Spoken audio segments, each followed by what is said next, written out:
Hello everyone, today we are going to learn on how you can unfriend someone on Snapchat. It's simple, simply start opening Snapchat. Then after having it opened, simply go on the chat room, and now it's been opened, simply start by opening a chat would like to unfriend.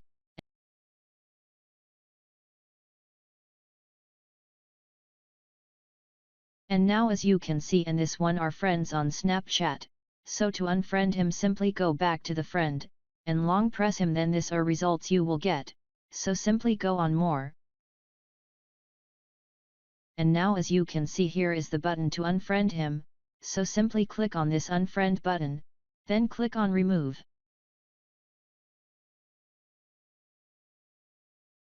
And now you have been unfriended your friend. And you will no longer receive texts from him, so thanks for watching, and if you are new, make sure you subscribe.